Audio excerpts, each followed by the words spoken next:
I done it. Hello, good morning, good evening, good afternoon. Welcome to Uplift. Hey, before we get into things, I'm curious.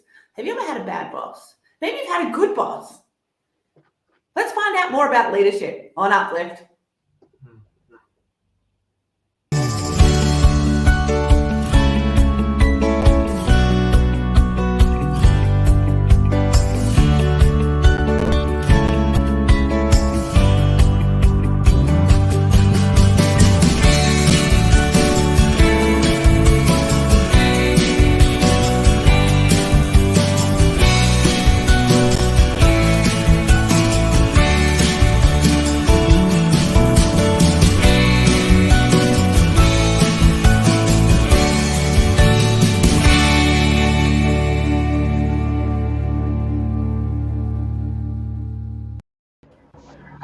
You had a boss that you were so frustrated with because they didn't provide leadership that enabled you to do your best.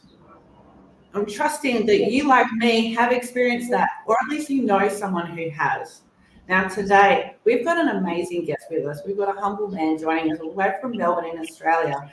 This is Mr. Stephen Soo. Will be joining us.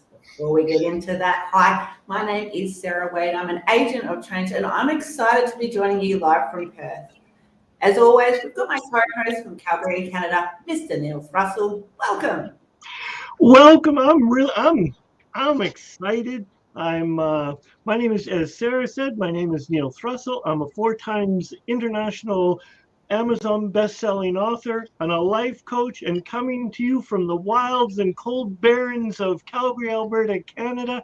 And I'm excited to have Stephen on our show today. Now, wow, nice. Thank you. Yes, sorry, Stephen. Stephen is joining us from Melbourne. He is a business coach who helps people increase their profit. And you know what? He's a pretty amazing man who is also celebrating Chinese New Year today. Welcome to the show, Stephen. Oh, thanks, guys. Thanks, Sarah. Thanks, Neil. Amazing intro. Love the intro. Wonderful intro. And absolutely, today is the first day of Chinese New Year, and I couldn't think of anything else to do to be on your show. Absolutely love it. Thanks for having me. Pleasure. Well, you're my future because it's not Chinese New Year here in Canada yet. Well, you know what, Neil? We started celebrating a day before. So a day before, which is today, is the first day. Yesterday was a reunion dinner. A lot of people start celebrating already. So technically, you are already celebrating. So that's it. Used to celebrations, whatever they are. And hey, if you're celebrating something right now, whether it's any part of your life, we'd love to hear about it. Drop it in the chat box. We'd love to celebrate you. And hey, Stephen, I know that you're celebrating Chinese New Year. What does it mean for you and your family? Oh, Chinese New Year is about togetherness, right? It's about setting the right intention in terms of, what's Chinese New Year is all about. It's about family, is about setting the right intention and connectedness and openness and being vulnerable with each other as well, and grow as a family, right? That's what Chinese New Year means for us. It's a new year. That's on the calendar, in a Chinese calendar, but we don't just wait to Chinese New Year to have that. We have it throughout the whole year, really, right? Every single day. 365 days of togetherness and love, right? That's it. Excellent. Yeah. And I feel like much of that would translate into the business world. Would that be true? Yeah, absolutely, right? Because how you take care of your family is how you take care of your work family, right? And how you lead your coming back to your point, Sarah, leadership, right? How you lead your family, your young kids to grow up to fulfill their potential, right? To really step into their uncomfort zone, and it's okay to step into their uncomfort zone to for them to really shine through. It's the same approach in a way how you lead your team and how you grow your team and grow your business in that way as well. Very, very similar. It's not mutually exclusive. So, Stephen, your entrepreneurial journey, were you the little kids in the Kool-Aid stands or shoe shining or the newspaper trying to do this, that you were always intrigued with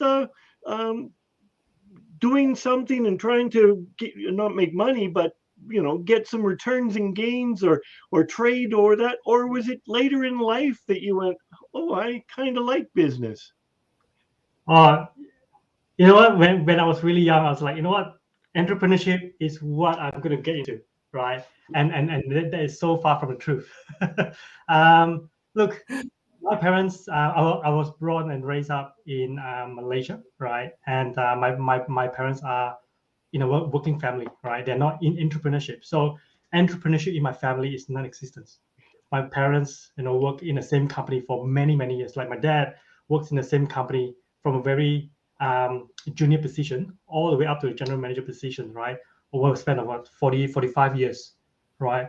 And never left the company, right? So it gives you a bit of idea, the type of environment that I was brought up.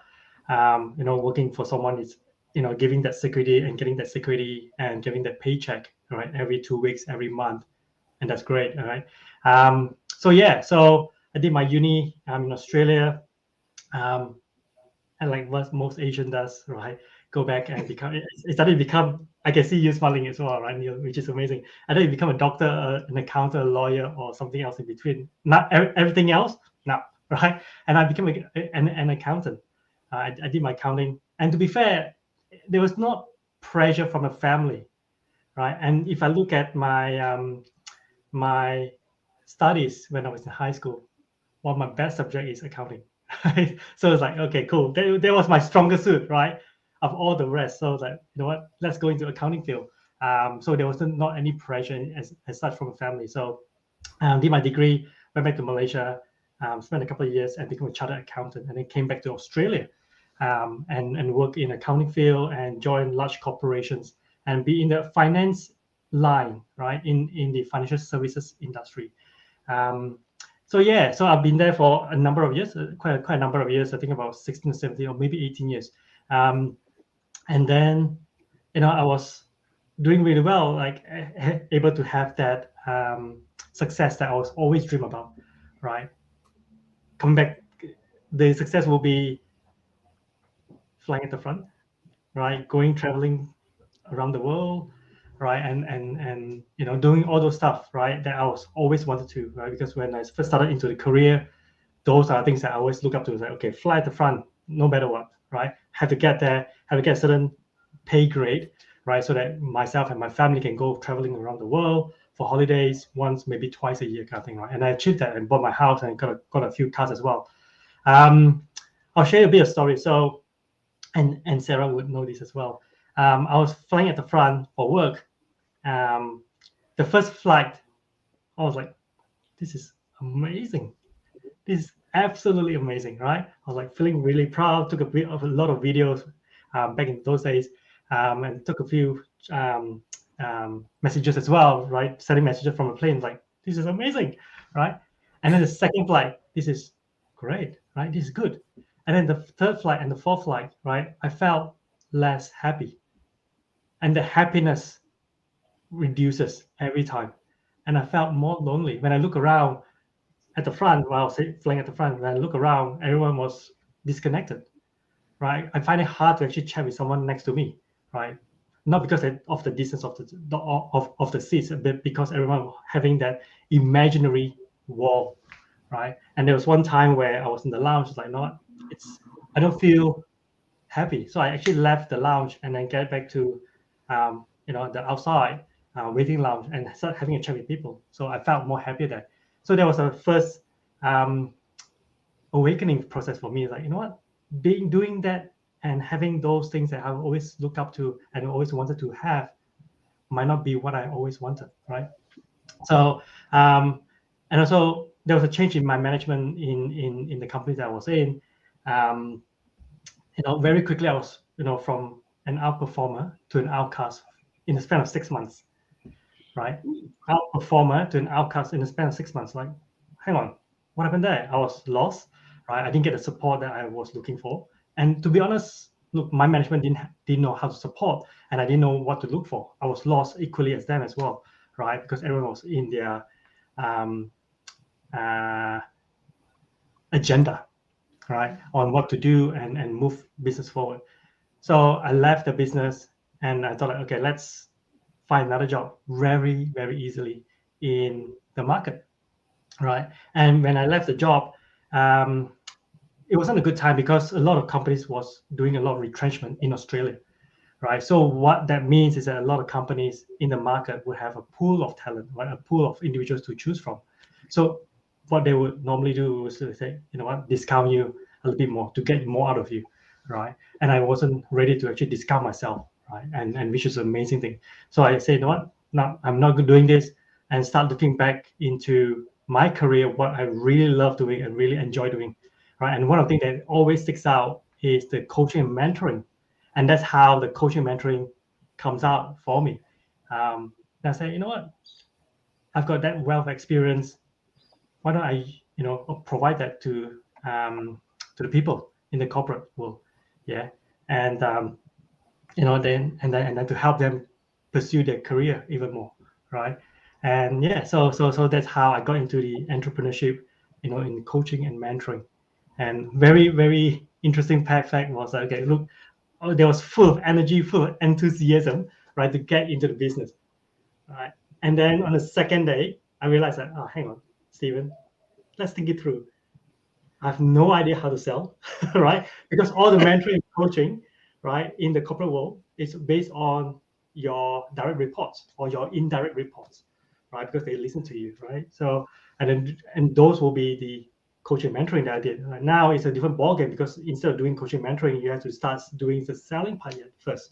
Like, okay, I have no idea how to sell. How can it be better, right? So I reached out to my first coach and first mentor, which is Scott Harris. So if you do not know who Scott Harris is, he's the right-hand man of Tony Robbins. So I reached out to him and say, hey, Scott, I need to learn from you. How do we make this work? And then cut the long story short, like, you know, learn from him and how to become a better coach and how to become a better in selling, right? And that's amazing. And then that really lifts up my game in terms of selling and coaching and mentoring, right? The things that, you know, look out for and how to have that transformation in a most efficient manner. And yeah, so that was all these were all pre-COVID, right? And then like that is cool. Then I thought, like, okay, how do I want to grow my business? Do I want to have a business with a So just one second, Stephen. So because you had such a strong mathematical background, I'm sure it was straight and linear, that there was no bumps in the road because you had such a practical approach to it.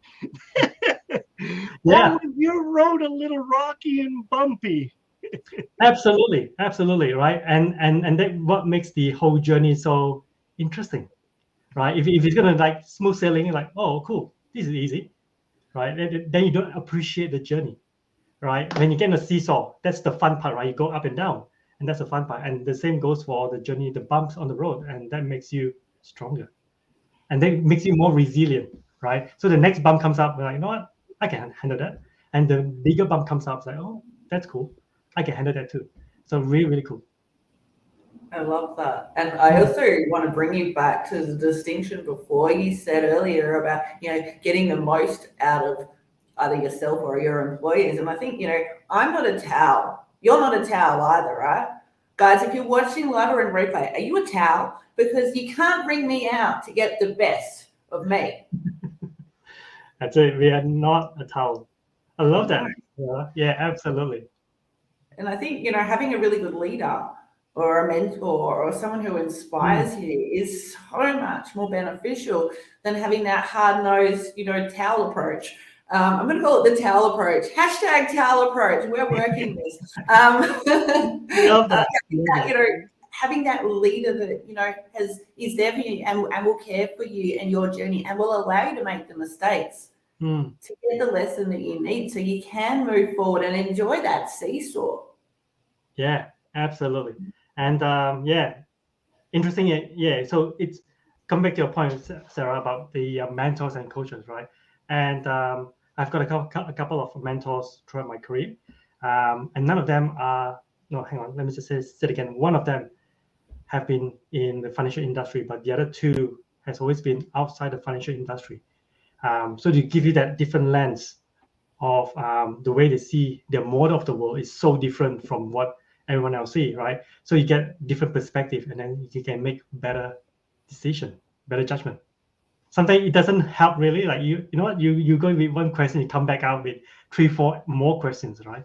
And it's all about to stretch yourself, to think it differently, to open your eyes a little bit wider, to see, okay, what else can we do better, differently?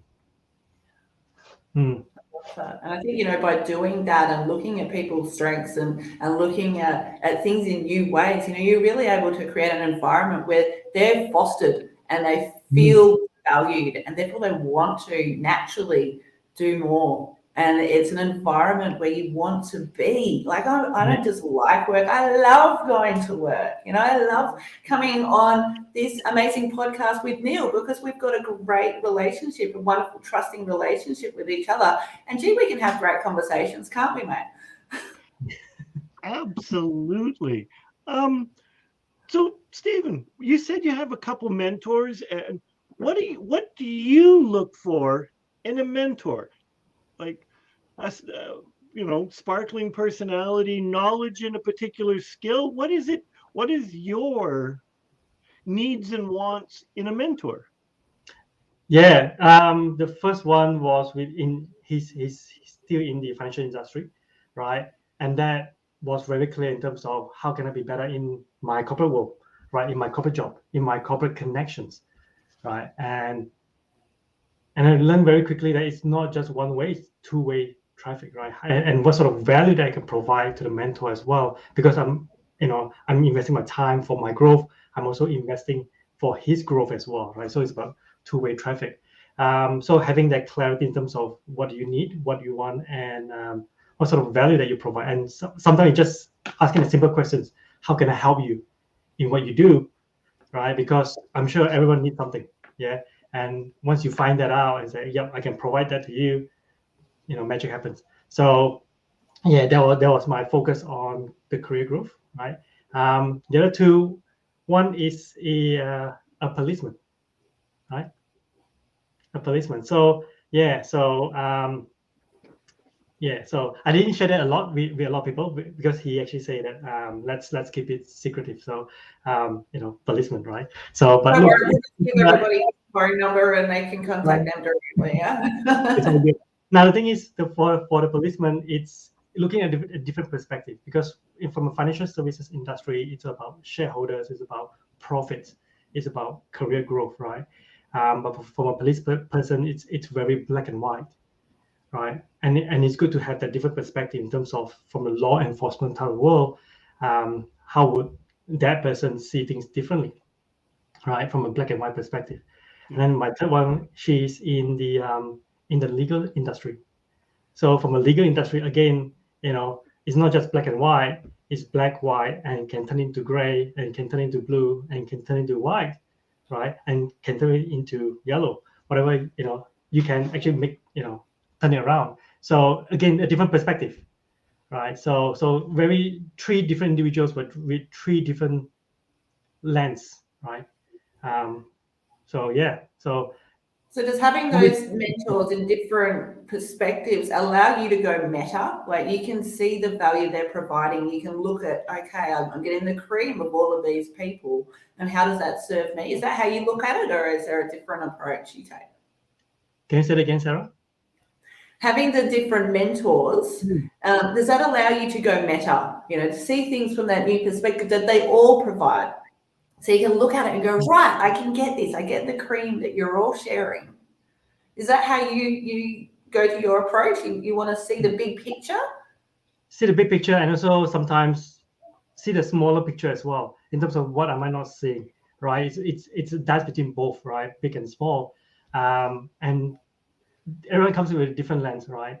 Sometimes I get an answer that I was looking for very easily from the questions that they ask, from the mentoring that they provide, right? Both ways. Sometimes, like, you know what? I'm not getting any nearer. I'm actually getting further away. So, you know, and then let's go back to the drawing board and say, okay, cool. What are we doing here? Right? What do I want to achieve then? Because it is my journey, and they're providing their support, right? Do I want to go with what they have provided in terms of mentoring, or do I want to take that on board and really could reconsider and say, okay, how do I change my strategy to achieve what I want to achieve? So sometimes it actually brings me away in a good way, right? And stretches my mind and my thinking and my approach and my strategy as well. And a term that a lot of coaches use as well, that are we playing too small, right? And that really stretches you in terms of, okay, am I playing too small? Can I go a bit further? You know, what's really stopping me from going further? That's wonderful. Sarah, what do you look for? You've had a plethora of mentors to get you to this incredible position you're in now, but what is it that you look for? If there's one or two things that you would like to share. Yeah, like Stephen said, I like hearing different perspectives. You know, hearing the different lenses allows me to look at life differently. So that's one of the key points that I will look for. One of my amazing mentors, Janine, was on our show, I was going to say earlier this year, but we're in 2022 now. So Janine was on our show last year. And look, the reason she's one of my mentors is because she's done what I want to do.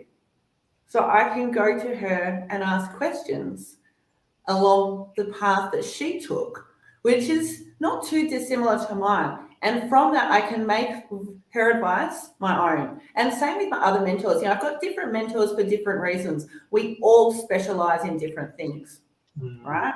Yeah. So Neil, what do you look for in a mentor? Well, they have to have good sense of humor just to learn to deal with me. But in any of the mentors or people that I'm looking for a particular piece of information or something, a skill that I'm lacking, and a bigger vision that I am even capable and I don't even know what's possible, and them just to explore and show me that there's an other way to do it, or that there is a possibility, and just to be open to it. Love that. Thank you for sharing. So Stephen, yes.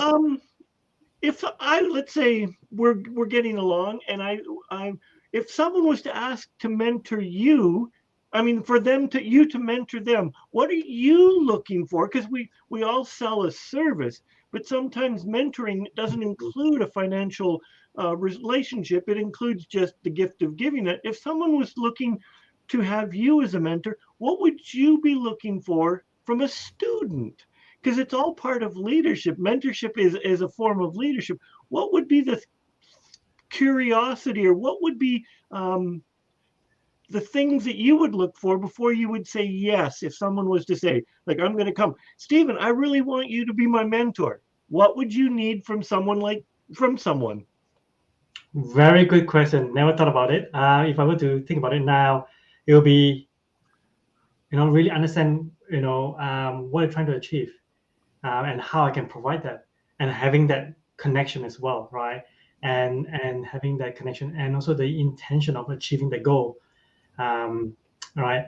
I'll show you an example that happened to me, right? So last year in December, someone came up, we started chatting for my coaching program, and then found out that the reason why he wants to increase his profit and grow his business so that he can buy the next Ferrari, or the second Ferrari, or third Ferrari, whatever it is, right? It's all very materialistic, and it doesn't sit aligned with my values, my goals, right? So I have to reject that. So, having that connection and understanding their value and the alignment, it's really important, really, really important.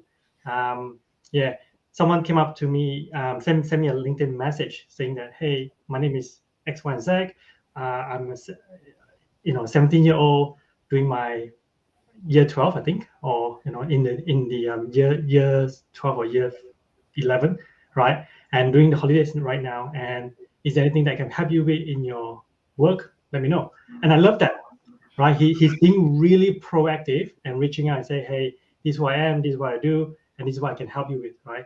And I actually gave him a couple of jobs, and he came up very quickly, like, oh, wow, cool. I actually set up for the next couple of months, like, okay, this is the things that can you help me out with, right? And so proactive, the intention, It's really, really cool, really, really important, and that connection as well.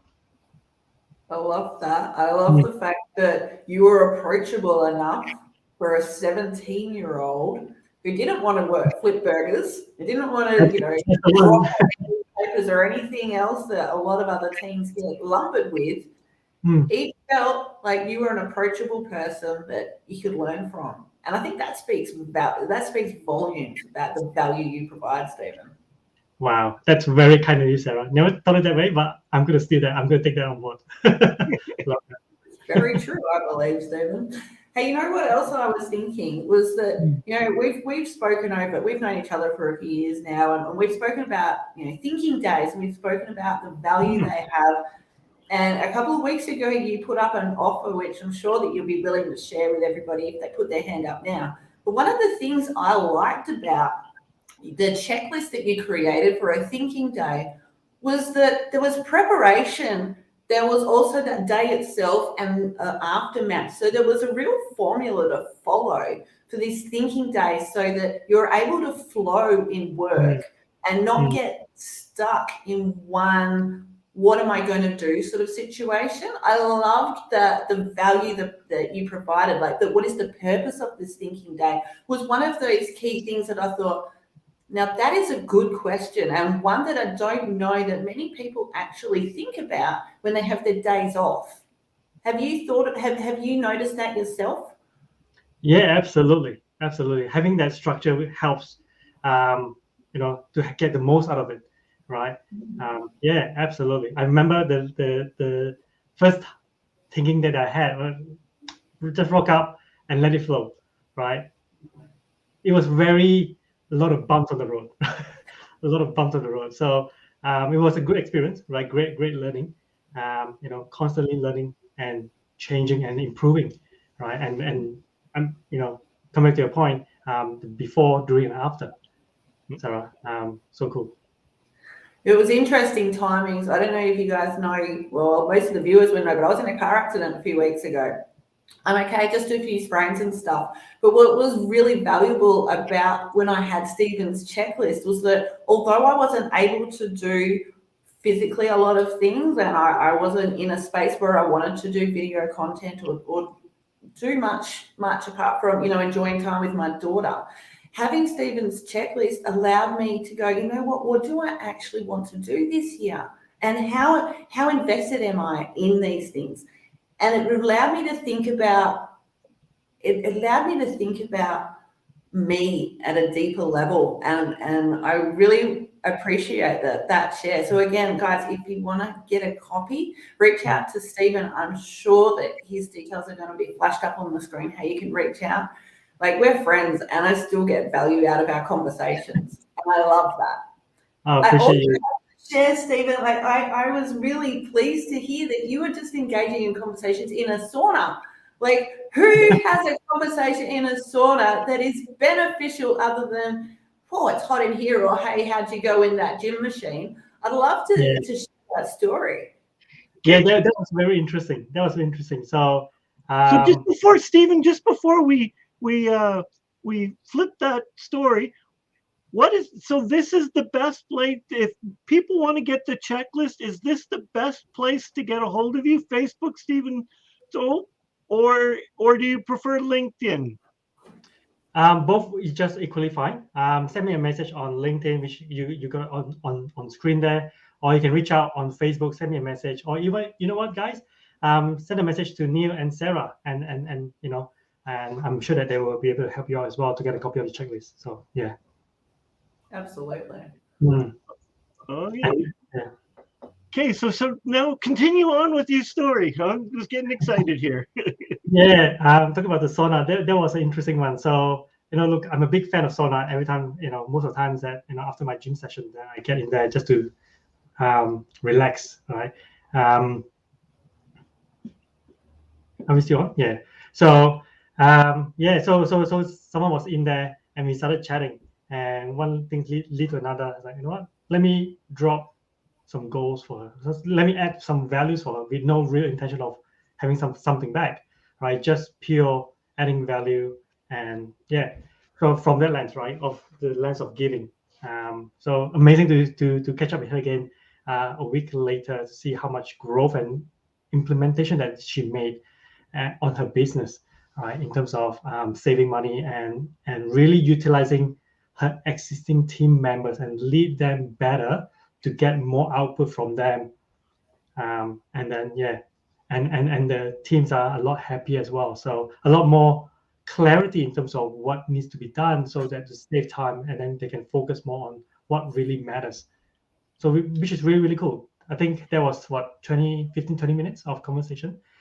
It was really hot, really, really hot. Towards the end, I was like, you know what, I need to get another bottle of water. So that's the maximum. And someone was saying to me, hey, Stephen, you just found yourself a new office. Like, maybe not. Next to the beach is fine, but not in the sauna. Definitely not in the sauna. And I can't do Zoom, right? I don't think I can do Zoom on sauna. And I want to share, first of all, what an amazing thing to do is to provide value where you are as a gift. And again, it speaks volumes about the person that you are. But from my perspective, I heard that story and I thought, you know what? I'm running my own business. This is my rules, my game. And off the back of that, I ended up doing a client session. We were both having massages at the same time. My feet were getting done. They had a full body massage. And I love that Stephen was able to spark that in me, that, hey, we don't have to do business always in an office. We both had a pleasurable experience. She gained so much value. And because she was so relaxed, because she was able to go and let that guard down, the mask that we show everybody, that we kind of put on and for protection, which was what the words that she used. It was protecting her. She was able to put that mask down and she was able to just be in the moment and get to that subconscious level, the responses that she really needed to help drive her as a leader.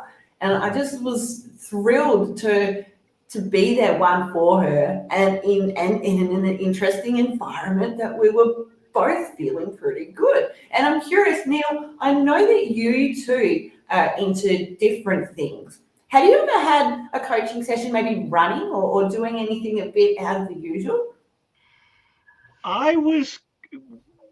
It ties into a little bit what Stephen said. I had an unusual conversation. My coach at the time told me that if you want to learn about spirituality, you go talk to a street person and they will give you an entirely different point of view.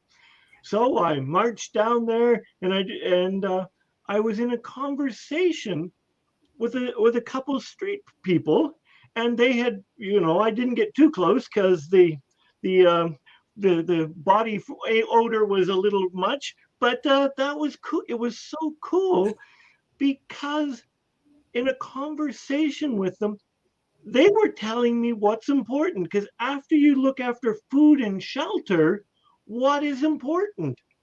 Connection to community, connection to your friendship. And in their world, trust and connection is the most important, because in order to be able to sleep, somebody needs to be awake. And it was just this beautiful, heartfelt connection. And they didn't ask me if I could buy them lunch, but I darn well did buy them lunch, because I got so much value out of these men and women talking about heartfelt things and sharing what was important. And even though they'd been taking drugs, or some of them were alcoholics and all of this, they still recognized what was important. Love that. And I'll add to that too, that Keanu Reeves is very much known for doing that.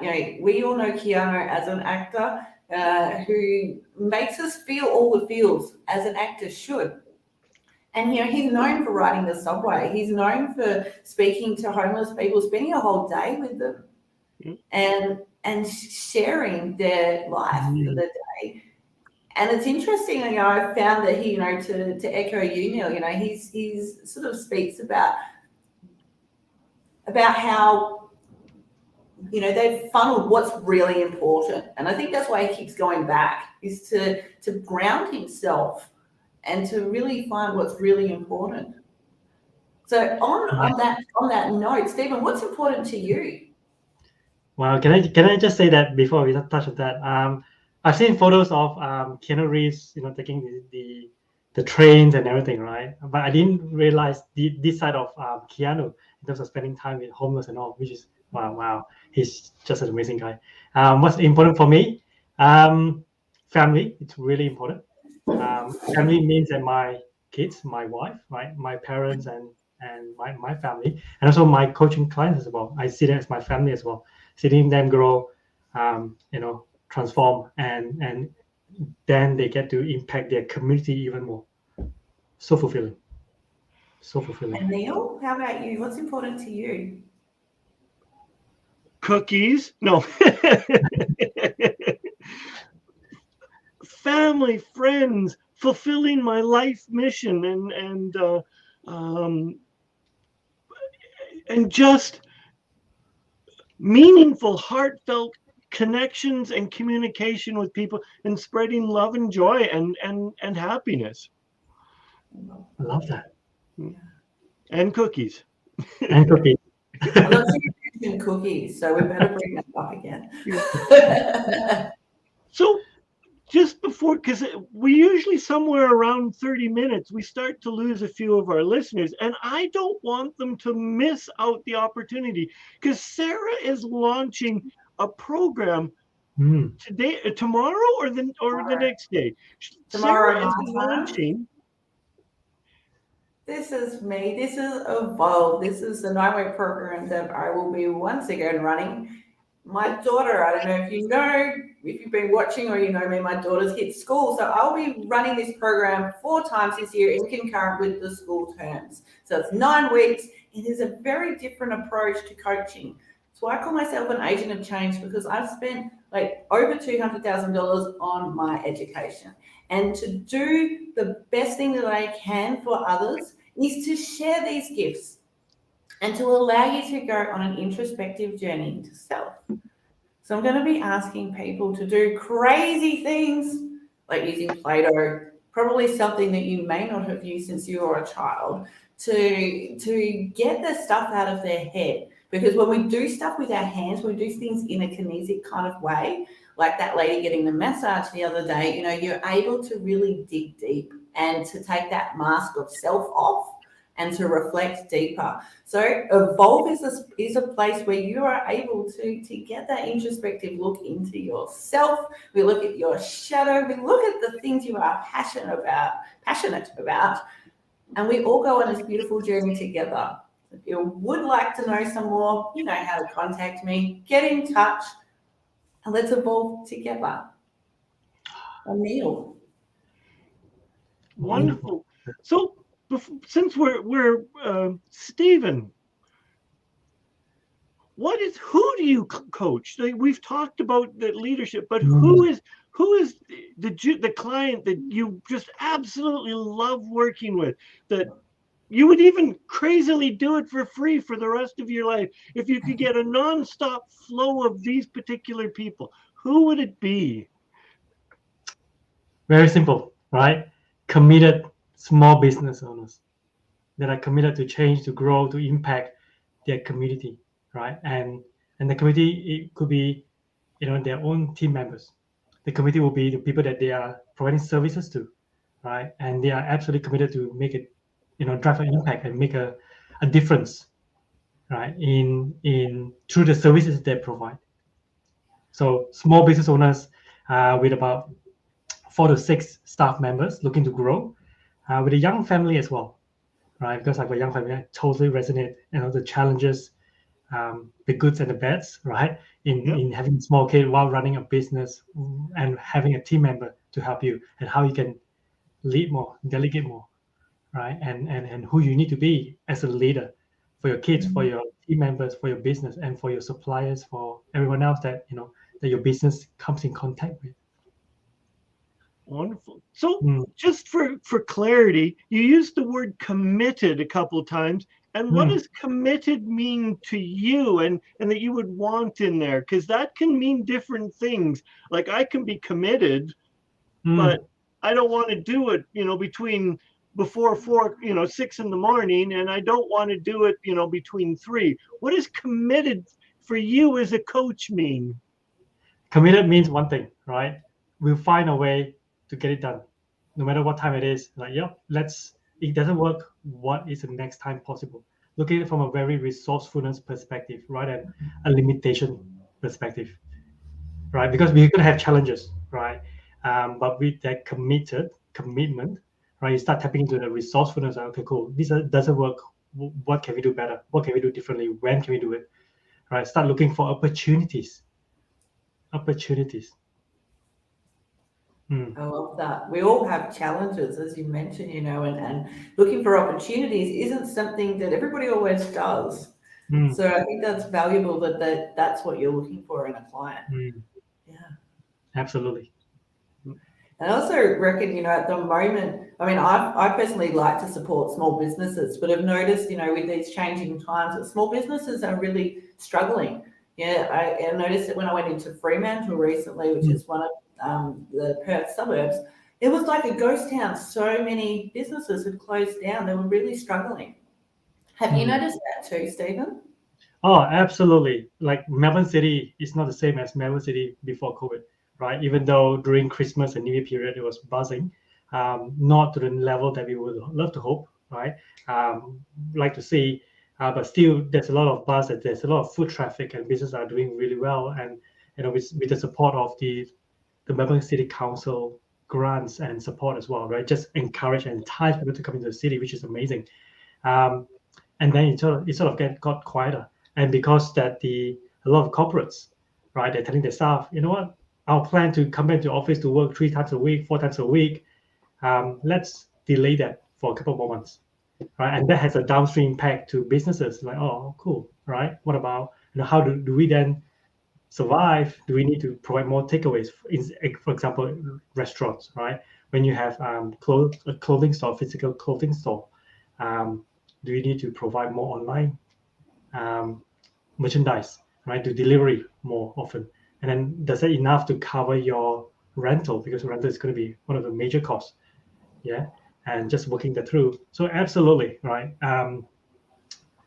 That's in the city, but in the suburb, it's actually okay because everyone is in the suburb, right? Living in their home. So, so it depends on where you are. So certain businesses like in the suburb, they're actually doing much better before COVID. But in the city, where the rent is so high and you need to actually get into the city for a reason, and they're not doing that anymore, that's how they need to think of very differently. Okay, how can we then pull people in? I love that you mentioned doing something differently. One of the things that I've noticed in Perth is that with the new mandate laws coming in about being vaccinated or not in Australia, and we won't go too deep into that, there is a lot of people who are changing how they're doing things differently in their businesses. Some whole food organisations are now being classed as supermarkets. Places where you used to be able to dine in are only doing takeaways to promote togetherness. Togetherness, which is something that you mentioned before that was really important to you, Stephen. Yeah, absolutely. So those small suburban businesses, are these the people who you'd like to be reaching out to, mate?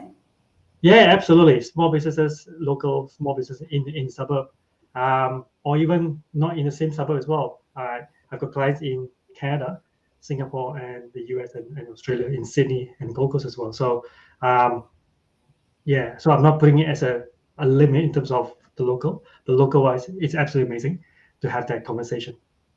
Yeah. Thank you for sharing. You're welcome. I was listening to 𝗁𝗵𝘁 earlier, and he was saying, leadership, the purpose of leadership is to provide value to each other. And I think that, a lot of people provide value just cause. And Neil, what is one of the ways that you personally provide value just cause? The easiest one for me is compassion. Just to have and it costs nothing. Just to be able to listen to your client, listen to your friends, listen to your family. Just have the ability to listen. And the other piece to it is to endeavor to listen without judgment. And some people can listen, but then they're like, and portraying all the emotions, and then it shuts people down. So a value that I am able to do is to listen and offer, and not emotionless, but to offer it, to be able to be accepted, whatever a person is saying, is just to listen and to hear it. And you, Sarah? I naturally provide value. I found when parents go to the park, obviously I've got a small child, and sometimes they can feel stressed or overwhelmed, and that's why they've gone to the park. So one of the things that I've noticed this year is that I often provide value in just playing with that child so mum can have a break or dad can have a break. And I think, that's something that not everybody does. I remember going to an airport a couple of years ago, and there was a lady with 2 small children, and she was just really struggling. So my daughter and I went over to play with her children, and they made a huge difference for everybody. The kids felt happier, the mum felt de-stressed, and I felt good about doing the right thing. And I think, we all intrinsically know what the right thing is. Right? Yeah. And you, Stephen? I love you mentioned about the listen, right? And it's so important, right? When we listen, are we putting on a filter, right? And it's so important in these days as well to have a conversation and listen with a blank canvas, right? And not fill up before you have that conversation, right? And start filling out as you have the conversation, which is much better. So and then you start showing more empathy and start seeing the way that you see things, and yeah. Sorry, I missed the question. What was the question? Well, that's okay. Just what is the a skill or that you just naturally add value to, that you just naturally do to your relationships, to your business, to your clients, just your gift to the world that just flows out of you? Okay. Come back to the blank canvas, right? The one that I did at Sauna, blank canvas. When I have a chat with my kids, right? Blank canvas, right? And not having that filter on, which is really amazing and really critical as well, because I've got 2 young kids, and they're about 8 and 10, and they're not very, they're 8 and 10, but they have a different preferences, right, in terms of communications and how they communicate and the things that they like. So having that blank canvas really helps them to actually understand them a little bit more in terms of, okay, what else do they like, right? Is that, I'm putting on a filter for them. So yeah, blank canvas, absolutely. It just, makes it easier to add greater value. And to me, that ties in so well with leadership. How many times in our lives have we had to go to a boss or someone in a position of authority, and we think that they're going to react because of the color of they're filtering everything, and we think they're going to react negatively? How refreshing would it be to be able to walk up to someone in a leadership or a management position and know that there's no filter, it's a blank screen, let's hear you. So thank you for that gift, Stephen. And I think that your clients are like, thank you. I can be myself and share. So thank you. You're very welcome, and you're very kind. Yeah. So before we, oh gosh, we're almost end. It's my turn. I am so excited. I haven't been this excited since like last time. That I'm a 4 times international best-selling author, 3 with fiction, 1 time with nonfiction, and it was actually Sarah that triggered me to think outside of the box that I had placed myself into. So coaching works. I am coachable. So she had said to think outside of the box, and she asked me, what kind of talents do I have that I'm not using? And I've been coaching for 20 years, and I realized, I've had the experience of 4 best-selling books, and I've not once shared that in a master class. So I'm putting together a master class, and when you walk away from this master class, you will have the knowledge to put all the pieces together. You may still need help, but you will have the stepping stones. I'm going to give it all and to it. So whether you continue on with me later on, because yes, there is a part 2, and I'm not afraid and ashamed and afraid to say it. There's part 2, but I'm going to give you. So if you are a self-starter and a self-promoter, show up, because you will get the pieces. For those that need more help and a little more guidance, stay tuned for part 2. So I would love to see you. It's a free class, and you can register at neilthrussell.com events, and I would truly love to see you there. I got my ticket already. I haven't been this excited since last time I was excited. So thank you so much for the opportunity to learn how to self-publish. Now, I think that's something that a lot of people would like to do, but they just don't know how to do. Stephen, I know you've written a book. How did you go about the process? Did you do it yourself or get somebody else in? I did get Lily's thoughts in terms of, how can I make it shorter? Because I was going into like really more specific, like, you know what, you're going to lose your audience. Like, how can we lift it up? And, a lot of trial and error. I think there was about version 60. Now, if you do not want to have the same experience that I do, Neil's resources is absolutely amazing to fast track you writing a book. The strategy that he's going to teach you, absolutely amazing. Reach out to Neil, so that you don't have to spend the time. You can spend more time on things that really matters and move you forward, move your career forward.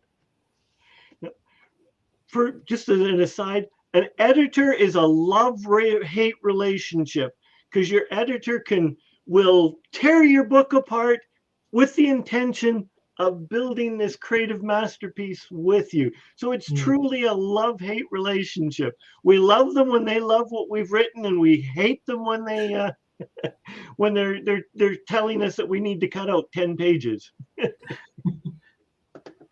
When I was writing essays back in uni and I had to cut words down, I would word search the word that, and that would help me.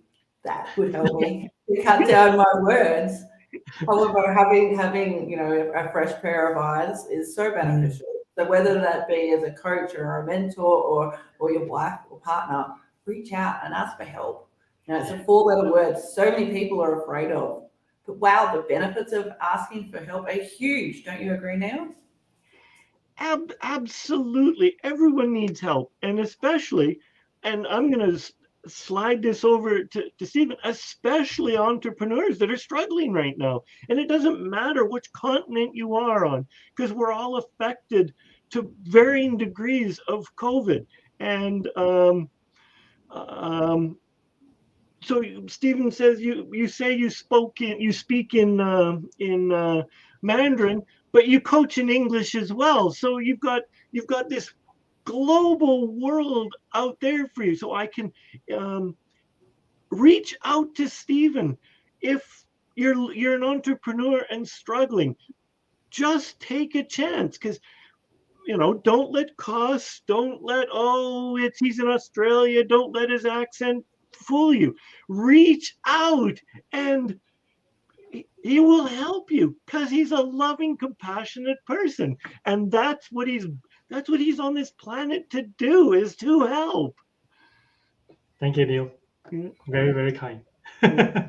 Very kind. Yeah.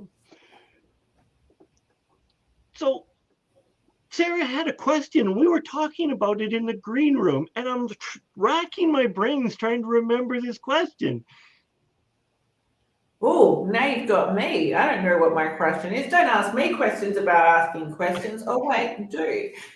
I think questions are something that can be used in a really bland kind of way. Like, how are you? I don't really care.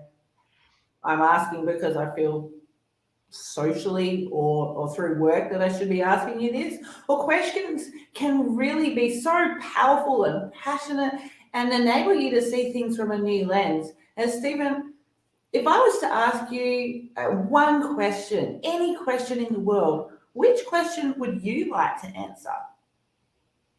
What makes you interesting? Oh, okay, Stephen. What makes you interesting?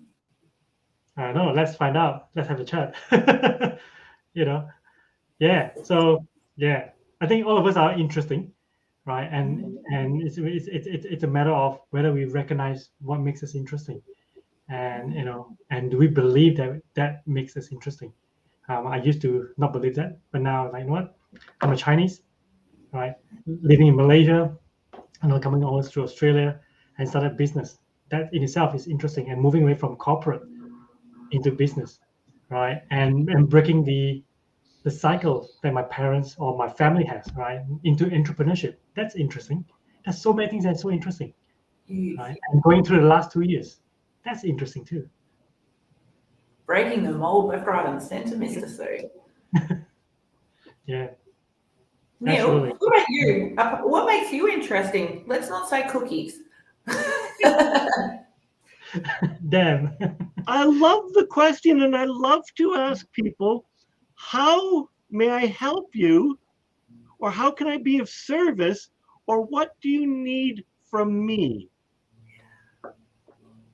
And it could be just a conversation, like it could be a conversation. It could be, oh, I'd just like to go for a walk. It's the question and asking the question without the need for the response. No, I've just lost my train of thought. Without holding weight to the answer, expectations. Speaking of answers, I've got written on my front door, I'm renovating my house at the moment, so we've got a few things written on the front door, things to remind us as we walk out, one at a shorter height and one at a taller height in our house.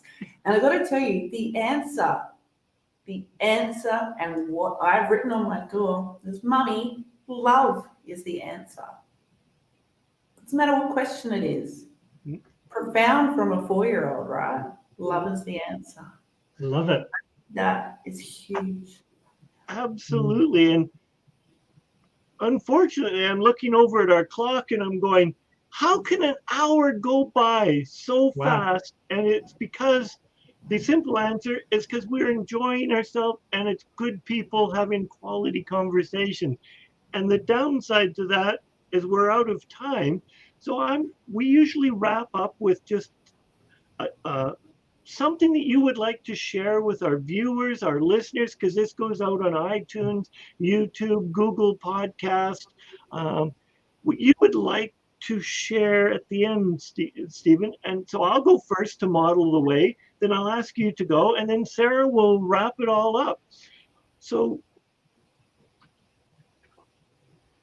today I would like to leave with you to take a chance. Reach out to somebody that you haven't talked to in a while. Strike up a conversation and find out if they need help. Find out if they're looking for something, and just ask them, would you like to go for a coffee? Would you like to go for a tea? And just reach out and see how they're doing. Stephen. Yeah, love that, Neil. Love that. I'm going to piggyback that and say, you know what? Whatever challenges, whatever difficulties, whatever struggles that you're experiencing right now, reach out for help, right? And there are people out there that are so willing to help you, right? And what's stopping that is you reaching out. So reach out, get some help. You don't have to go through this alone.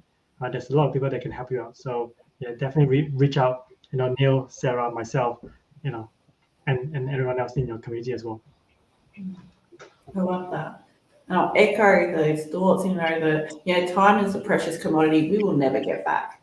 So how you spend yours is so, so important, especially when you've got other people in your life, whether it be your wife, your husband, your partner, your child. Really spend time with them. If you're anything like us, we're all coaches, we work online, we use our phones a bit. When you're around other people, what you're telling them is that they're not as important as work. So I'd really ask you to think, what's important to you? have those conversations that set your heart on fire. And we'll see you next week on UPLIFT, next fortnight on UPLIFT.